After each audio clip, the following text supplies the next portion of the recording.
नमस्कार, बहुत बहुत स्वागत आपका। आप देख रहे हैं ग्लोबल डिबेट, आपके साथ मैं Kunal Goswami. Around the world क्या कुछ बड़े सियासी हेडलाइन हैं जो अंतर्राष्ट्रीय सुर्खियों में शामिल किए गए हैं? किन दो महत्वपूर्ण देशों के बीच संबंध बेहतर हो रहे हैं और कहां पर तनाव का माहौल बरकरार है?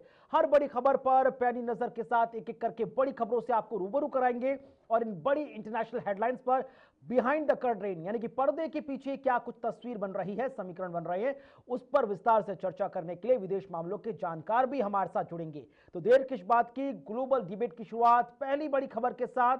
और पहली बड़ी खबर आपकी टीवी स्क्रीन पर, जहां पर पहले विदेशी दौरे पर चीन जाएंगे नेपाली पीएम। तो 64 साल पुरानी परंपरा को आगे बढ़ा रहे हैं। 2 से 6 दिसंबर के बीच चीन में रहेंगे केपी ओली। नेपाल के 100 रुपए के नोट पर भी यहां खबर सामने आई। तो पहले विदेशी दौरे पर नेपाल के पीएम चीन जा रहे हैं। 64 साल पुरानी परंपरा को केपी ओली तोड़ रहे हैं। पहले विदेश दौरे पर चीन जाएंगे नेपाल पीएम केपी शर्मा ओली। तो 64 साल से हमेशा ये परंपरा चली आई है कि नेपाल में जो जो पीएम बनता है उनका पहला दौरा भारत का होता है। लेकिन केपी शर्मा 64 साल पुरानी परंपरा तोड़कर पहले दौरे पर चीन जा रहे हैं। तो ये भारत नेपाल संबंधों को किस तरफ ले जाएगा, ये देखना बेहद खास होगा। तो इन दिनों हाल फिलहाल में हमने कई मर्तबे देखे जहां पर चीन और नेपाल की नजदीकियां सामने आई। और अब यह खबर जिस तरह से निकलकर सामने आई है, जहां पर 2 से 6 दिसंबर तक यानी कुल 4 दिनों की चीन यात्रा पर रहेंगे केपी शर्मा ओली। अब चीन की तरफ से क्या कुछ सब्ज बाग दिखाए गए हैं, क्या कुछ भविष्य को लेकर तमाम योजनाएं नेपाल के सामने रखी हैं, एक एक करके सामने आएंगी। 2 से 6 दिसंबर के बीच अब जब चीन दौरे पर रहेंगे केपी शर्मा ओली, तो क्या कुछ मुलाकात होती है, क्या कुछ बातचीत होती है? और यह सवाल नेपाल की सरकार से भी पूछा जाएगा कि 64 साल पुरानी परंपरा को आखिरकार केपी शर्मा ओली क्यों तोड़ रहे हैं? क्या कारण है कि उन्होंने अपनी पहली विदेश यात्रा में भारत के बजाय चीन को चुना? और विदेश मामलों की जानकार करोड़ी सिंह सर इस वक्त हमारे साथ जुड़ रहे हैं। करोड़ी सिंह सर, बहुत बहुत स्वागत, बहुत बहुत शुक्रिया आपका कीमती समय साझा करने के लिए। 64 साल पुरानी परंपरा तोड़ रहे हैं नेपाल के प्रधानमंत्री केपी शर्मा ओली। हमेशा जब जब नेपाल में प्रधानमंत्री का चयन हुआ, शपथ ग्रहण के बाद पहली विदेश यात्रा नेपाल के पीएम की भारत की रही। लेकिन इस बार वो भारत के बजाय उन्होंने अपनी पहली विदेश यात्रा के लिए चीन का चयन किया है। देखिए कुणाल, हम इसको 2-3 संदर्भ में देख सकते हैं। एक तो नेपाल में जब से प्रजातंत्र आया है, तो वहां भी जो प्रजातंत्र में विभिन्न राजनीतिक दलों का कंपटीशन होता है, कंटेस्ट करते हैं, तो वो स्थिति नेपाल में भी है। तो नेपाली कांग्रेस जब भी होती है, उसके बारे में ये कहा जाता है कि वो भारत की पक्षधर है। और जो कम्युनिस्ट पार्टी और जो वामपंथी दल है, वो चीन के पक्षधर हम मान के चलते हैं। ये वहां की आंतरिक राजनीति की स्थिति है। तो ओली हैं वो नेपाली कांग्रेस के नहीं हैं, इसलिए ये स्वाभाविक है। दूसरा देखिए, एक बड़ा देश और छोटे देश के बीच में जब पड़ोसी होते हैं, तो अगर बड़ा देश उस देश की मदद नहीं करता है, रुचि नहीं लेता है, तो बड़े देश की आलोचना की जाती है। अगर वो ज्यादा रुचि लेता है, ज्यादा मदद करता है, तो कहेंगे इसके तो राजनीतिक उद्देश्य हैं, इसलिए मदद कर रहा है। तो भारत और नेपाल के रिश्तों में ये बात भी सामने आई है, जबकि भारत और नेपाल के बीच में व्यापार और मित्रता की संधि बहुत पुरानी है, वो रिन्यू भी हो चुकी है। तो जितने भी पड़ोसी देश हैं, चाहे बांग्लादेश हो, श्रीलंका हो, उनके जो भी शासक दल जीतता है, उसके जो नेता होते हैं वो पहली विजिट भारत की करते हैं, क्योंकि भारत पड़ोसी देश भी है और दूसरा सांस्कृतिक और ऐतिहासिक संबंध भी है।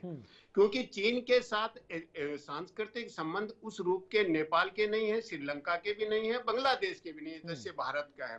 तो सांस्कृतिक दृष्टि से भारत के साथ एक तरह का ऑर्गेनिक रिलेशन हो जाता है। तो इसलिए हर नेता, हर दल का नेता जब भी पड़ोसी देशों में सत्ता परिवर्तन होता है, तो भारत को प्रेफरेंस करता है।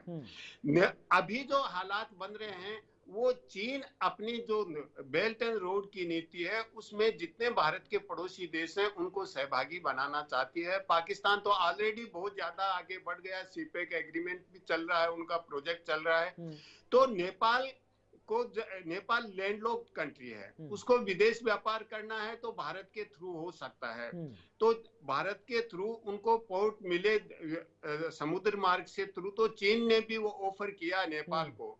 और अब वहीं तक नहीं है, चीन इतना उसको नजदीक ले गया है कि नेपाली करेंसी भी शायद चीन में छापने का ठेका कॉन्ट्रैक्ट उनको दे दिया गया है। और उसमें जो नेपाल का मैप दिखाया जा रहा है, जैसी रिपोर्टिंग आ रही है, उसमें जो भारत और नेपाल के बॉर्डर की कुछ स्थिति है जो कंट्रोवर्शियल मान के चलते हैं नेपाल वाले, तो वो दिखाने का प्रयास किया। तो मुझे लगता है इससे भारत के साथ रिश्ते और ज्यादा खराब हो सकते हैं, क्योंकि चीन जिस तरह से नेपाल में अपना अड्डा बनाना चाहता है, भारत के को एनसर्किल करने की चीन की जो नीति है स्ट्रिंग ऑफ पर्ल्स की, तो उसमें नेपाल को भी वो शामिल करना चाहता है।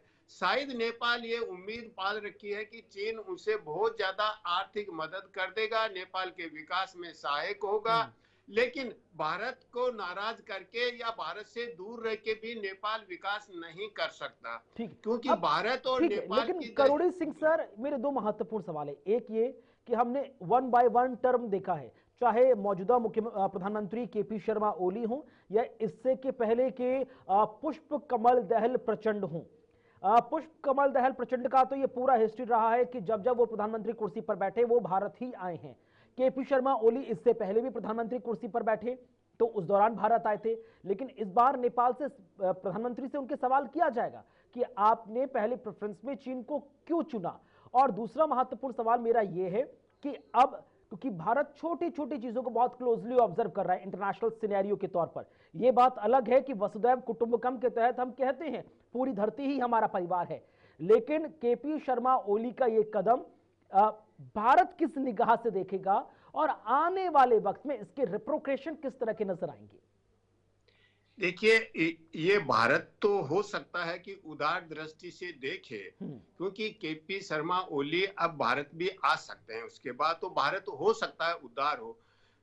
लेकिन नेपाल के अंदर की राजनीति है वो मुझे लगता है कि ज्यादा गर्म हो जाएगी इस स्थिति को लेके, और वहां की राजनीति में एक नए तरीके का तनाव और ध्रुवीकरण शुरू हो जाएगा। और वहां ये स्थिति बनेगी कि आप चीन के साथ हैं तो भारत के साथ नहीं है, भारत के साथ है तो चीन के साथ नहीं है। सामान्यतः जो भारत के छोटे पड़ोसी देश हैं वो दोनों देशों से, क्योंकि चीन और भारत दोनों ही बड़े बड़े देश हैं और दोनों के साथ संतुलन बना के चलते हैं। जैसे श्रीलंका में जब गोटाबाया राजपक्षे की सरकार आई तो उन्होंने कहा कि भारत तो हमारे रिलेशन में है, चीन हमारा दोस्त है, जापान हमारा दोस्त है, अगर कोई संकट होगा तो सबसे पहले हम हमारे रिलेशन वाले के पास जाएंगे, दोस्तों के पास बाद में जाएंगे। तो ये छोटे देशों का दृष्टिकोण है और होना भी चाहिए, क्योंकि भारत के जिस तरह के सांस्कृतिक संबंध हैं और भारत जिस तरह से उनकी मदद करता है, क्योंकि जब भी कोई संकट आता है, चाहे प्राकृतिक विपदा हो, चाहे और तरह का संकट हो, राजनीतिक संकट आता है तो भारत फूक फूक के कदम रखता है। लेकिन अगर प्राकृतिक विपदा आती है या कोई दूसरा संकट आता है या बाहर का संकट आता है तो भारत इमीडिएट उनकी मदद के लिए जाता है, क्योंकि राजनीतिक संकट में भारत को फूक फूक के कदम रखना जरूरी है ये, क्योंकि उनकी संवेदनाओं को या संवेदनशीलता को ध्यान में रखना पड़ता है। तो भारत हर हाल में अपने छोटे पड़ोसियों की मदद करता है और भारत की नीति भी है कि नेबरहुड फर्स्ट की नीति है। इसके पहले गुजराल के टाइम में भी एक नीति थी जिसको हम गुजराल डॉक्ट्रिन कहते हैं कि हमारा भारत की नीति है कि हम पड़ोसियों से ज्यादा एक्सपेक्ट नहीं करें, छोटे पड़ोसियों से। अंतरराष्ट्रीय संबंधों में नॉर्मली रिसिप्रोसिटी होती है, आप मेरे हैं तो मैं आपका हूं, आप मदद कर रहे हैं तो मैं आपके साथ हूं। इस तरह का नहीं है।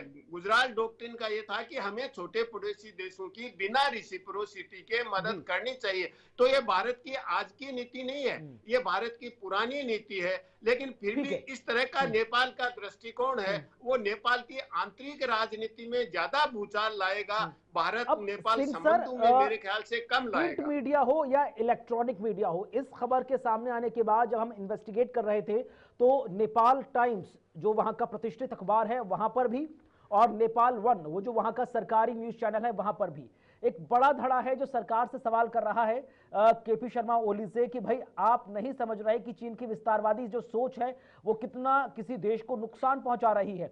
एक बहुत बड़ा धड़ा है जो नेपाल की सरकार से पूछ रहा है कि नेपाल चीन की विस्तारवादी सोच के बाद बांग्लादेश की क्या हालत हुई, श्रीलंका की क्या हालत हुई, मालदीव के संबंध किस तरह से अन्य देशों से खराब हुए, पाकिस्तान की क्या हालत है। और इन तमाम सवालों का केपी शर्मा ओली के पास कोई जवाब नहीं है। देखिए कुणाल, ऐसा है कि मीडिया किसी भी सरकार का, किसी भी व्यवस्था के आंख और कान दोनों का काम करता है, अलर्ट भी इश्यू करता है। लेकिन मीडिया में एक चीज मैंने देखी है कि बहुत जल्दी हम कंक्लूजन्स पे जंप कर लेते हैं, निष्कर्ष पे पहुंच जाते हैं। देखिए, निष्कर्ष पे नहीं पहुंचना, कंफ्यूज रहना वो तो और भी खतरनाक है, लेकिन जल्दबाजी में किसी निष्कर्ष पे पहुंच जाना उतना ही खतरनाक होता है। तो मीडिया को बहुत जल्दबाजी में निष्कर्ष पे नहीं पहुंचना चाहिए कि इससे भारत नेपाल के रिश्ते बहुत ज्यादा बिगड़ जाएंगे। जैसे मालदीव और भारत के रिश्ते बिगड़े, बाद में लौट के मालदीव भारत के पास आया, अब भारत सबसे ज्यादा मदद कर रहा है मालदीव की। तो ऐसा नहीं है कि नेपाल और भारत के रिश्ते पूर्णतः बिगड़ जाएंगे। मुझे लगता है कि नेक्स्ट विजिट उनकी भारत की होगी और ये तो रिश्तों में कड़वाहट की स्थिति है ये मेंड हो जाएगी। हमें बहुत जल्दी निष्कर्ष पे नहीं पहुंचना चाहिए जल्दबाजी में कि रिश्ते बिगड़ जाएंगे, क्योंकि नेपाल की ये मजबूरी है, जो ज्योग्राफिकल लोकेशन है, सामाजिक स्थिति है, उससे नेपाल भारत से दूर रह नहीं सकता, उसको नुकसान ज्यादा होगा। और देखिए, प्रशासन होता है, नेता होता है, वो ये सब चीजें समझता है। मुझे लगता है कि भारत से ज्यादा मदद लेने के लिए एक दबाव बनाने की उनकी कूटनीति हो सकती है कि भारत और ज्यादा नजदीक आए और ज्यादा मदद करे। और ये देखिए, कूटनीति हर देश चलता है अपनी नेगोशिएटिंग स्किल बढ़ाने के लिए, तो इसको हमें ज्यादा तूल उस रूप में नहीं देना चाहिए कुणाल। ठीक है, चलिए इसी बीच आगे बढ़ रहे हैं, ग्लोबल डिबेट में रुक कर रहे हैं अपनी अगली बड़ी महत्वपूर्ण खबर की तरफ। और अगली बड़ी महत्वपूर्ण खबर क्या कुछ कह रही है वो आपके टीवी स्क्रीन पर। तो अगली बड़ी खबर, जहां पर नीदरलैंड में इजरायली फुटबॉल फैंस पर हमला हुआ है, 5 को अस्पताल में भर्ती कराया गया है, उनकी हालत नाजुक बताई जा रही है। पीएम नेतन्याहू ने वापस लाने के लिए प्लेन भी भेजा है। तो इजराइल समर्थक पर हमला करने का आरोप लगा है। तो नीदरलैंड में इजरायली फुटबॉल फैंस पर हमले की खबर सामने आई है। नीदरलैंड में जिस तरह से हमला हुआ उसमें कई जो फुटबॉल फैंस हैं वो घायल हुए हैं। अब ईरान के जो लोग हैं उन पर यह आरोप लगा है कि उन्होंने इजरायली फुटबॉल फैंस पर हमला किया। 5 की हालत नाजुक है, उन्हें अस्पताल में भर्ती कराया गया है। इधर प्रधानमंत्री बेंजामिन नेतन्याहू ने स्पेशल प्लेन भेजा है उन फुटबॉल फैंस को वापस इजराइल लाने के लिए। तो बड़ी खबर, इजराइल और ईरान के बीच जो तनाव है वो विदेशी धरती पर भी नजर आ रहा है। करोड़ी सिंह सर, दोनों मुल्कों के बीच किस तरह के हालात है ये तो हम जानते ही हैं, लेकिन नीदरलैंड में एक फुटबॉल मैच चल रहा था और इजरायली फैंस वहां पर उस मैच को एंजॉय कर रहे थे, लेकिन जानकारी मिली कि ईरान से आए कुछ लोगों ने उन पर इतना बड़ा हमला कर दिया कि उनको अस्पताल ले जाना पड़ गया। देखिए कुणाल, ये बिल्कुल आरोप लग रहे हैं ईरान पे, लेकिन इसको तो वेरीफाई होना है। लेकिन हो सकता है ईरान हो, इसीलिए जो विकसित देश हैं वो माइग्रेशन के इश्यू पे बहुत ज्यादा सतर्क हैं। ट्रंप का तो पूरा इलेक्टोरल कैंपेन ही इसी पे बेस्ड था कि जो बाहर से आते हैं, इलीगल आते हैं, वो हमारे रिसोर्सेज पे कब्जा नहीं करते, हमारे समाज में अपराधीकरण भी करते हैं, हिंसा भी भड़काते हैं। और इसीलिए यूरोप का पिछला यूरोपियन पार्लियामेंट का चुनाव था, उसमें भी ये सभी यूरोप के सभी देशों में इश्यू था। तो ये जो माइग्रेशन का इश्यू है कि जो इलीगल तरीके से या लीगल तरीके से आते हैं, उनके बारे में यूरोपीय देश बड़े सतर्क हो रहे हैं। केवल सतर्क नहीं रहे, जो सेनेगन वीजा था उसमें एक देश में आप एंटर हो गए सेनेगन के मेंबर कंट्री में तो कहीं भी जा सकते थे एक कंट्री की तरह। अब जर्मनी जैसे देश ने कह दिया कि हमारे यहाँ अगर शेंगेन वीजा लेके आता है, एंट्री होता है, तो वहां हम कुछ विजिल इम्पोज करेंगे, कुछ रेस्ट्रिक्शंस लगाएंगे, एंट्री पे सतर्क रहेंगे।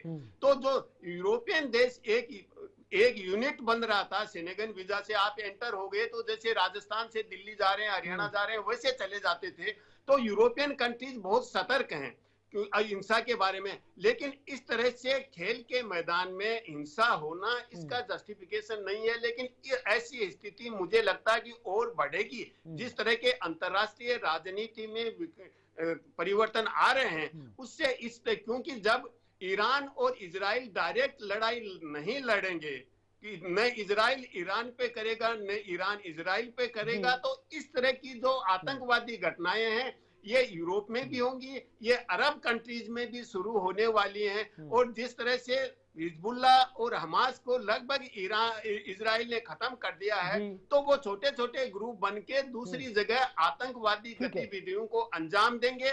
उसमें ह्यूमन बम भी हो सकता है, सुसाइड बॉम्बर भी हो सकते हैं। तो इस तरह से अटैक बढ़ेंगे अगर समाधान नहीं हुआ। लेकिन ट्रंप ने ये कहा है कि मैं दुनिया में युद्ध का समाप्त कर दूंगा, इमीडिएटली कैंपेन में कहा कि मैं आते ही समाधान कर दूंगा।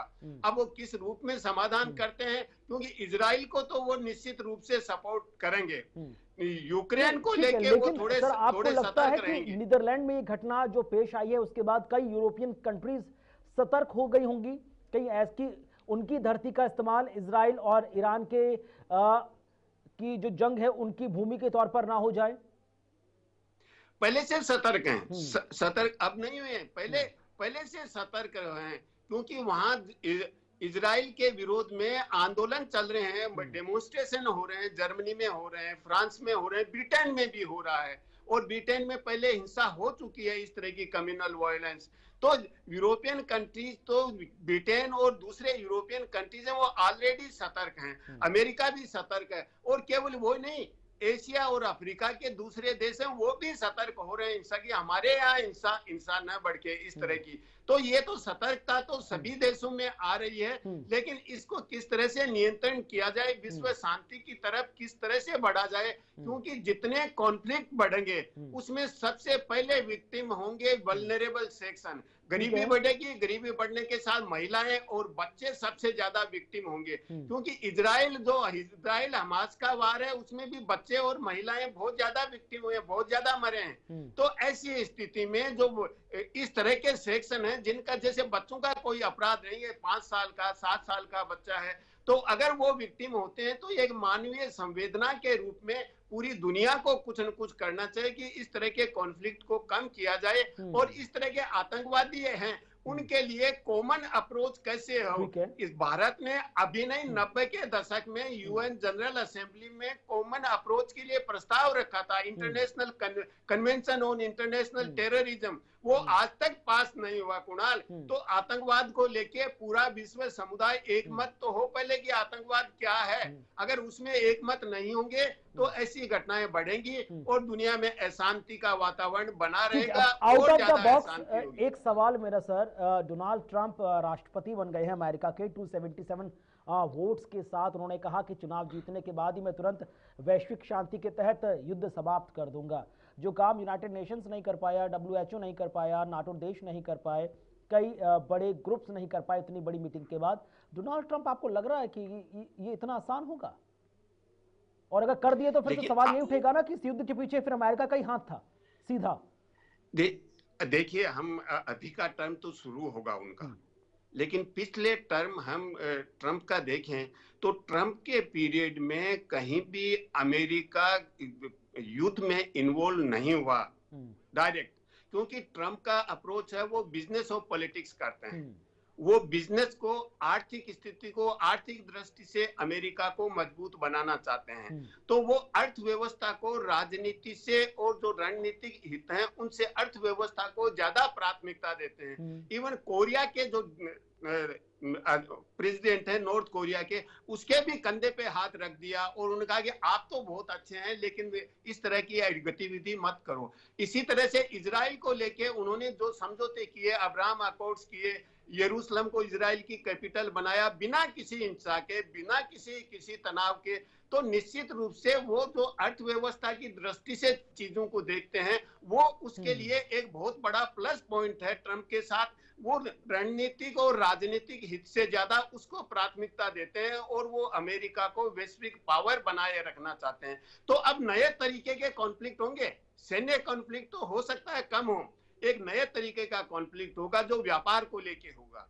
सभ्यताओं को लेके होगा, क्यों सभ्यता तनाव भी बढ़ सकता है, क्योंकि वो जिस तरह से व्हाइट रेस और क्रिश्चियनिटी को प्रमोट करने की बात कर रहे हैं, उससे हो सकता है कि उस तरह का तनाव भी बढ़ जाए। लेकिन निश्चित रूप से सैन्य तनाव को वो कम करेंगे। और मुझे लगता है जेलेंस्की ने जो विक्ट्री प्लान सबमिट किया था बाइडेन को, वो अब खटाई में पड़ सकता है। पहले भी देखिए जर्मनी और अमेरिका जैसे देशों ने यूक्रेन को ये कहा था कि हम आपके एयर स्पेस प्रोटेक्शन के लिए कोई बड़ा प्लान नहीं देंगे, हम आपको लॉन्ग रेंज मिसाइल नहीं देंगे। और जेलेंस्की बार बार मांग रहा था। देखना बेहद खास होगा कि आखिरकार वैश्विक समुदाय के लिए युद्ध की समाप्ति सर कितनी जल्दी होती है। मैं लौटूंगा आपके पास। इसी बीच एक और बड़ी महत्वपूर्ण खबर, ग्लोबल डिबेट में अगली खबर का रुख कर रहे हैं आपकी टीवी स्क्रीन पर, जहां पर ट्रंप और जेलेंस्की की बातचीत में मस्क शामिल हुए हैं।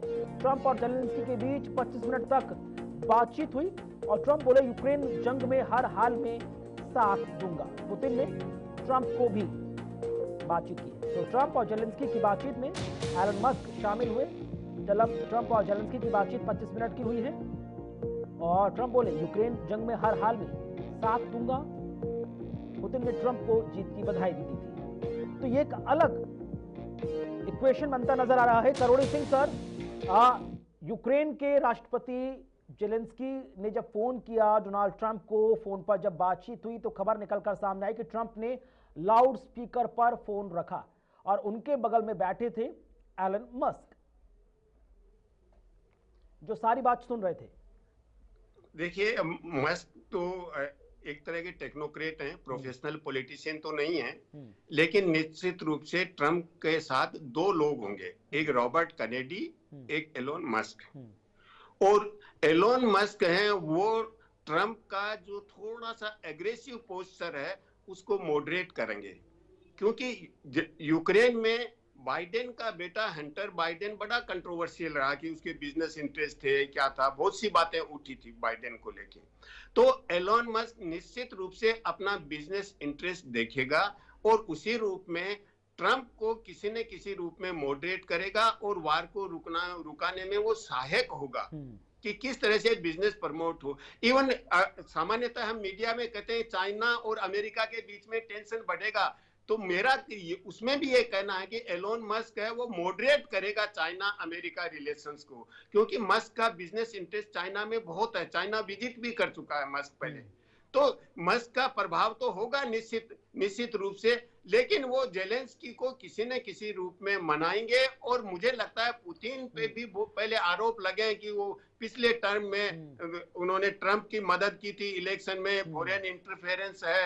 दूसरे देशों में भी, ब्रिटेन में भी ये कहा गया कि रशिया इंटरफेरेंस कर रहा है। तो ये यूरोपियन कंट्रीज में आरोप लगते रहे हैं और इस रूप में मुझे लगता है कि यूरोप भी ये चाहेगा कि ये युद्ध रुके। अगर मैं आपको बताऊं, देखिए मैक्रोन और शोल्ज दोनों ने रशिया यूक्रेन युद्ध शुरू होने से पहले मॉस्को विजिट किया, जेलेंस्की से बात की, लेकिन बाइडेन और उनके एडमिनिस्ट्रेशन का इतना दबाव था कि वो ज्यादा बोल नहीं पाए। तो अब यूरोपियन कंट्रीज भी कहीं न कहीं युद्ध को शांत करना चाहते हैं, पहले भी चाहते थे, युद्ध को रोकना चाहते थे, वो चाहते थे कि नहीं हो।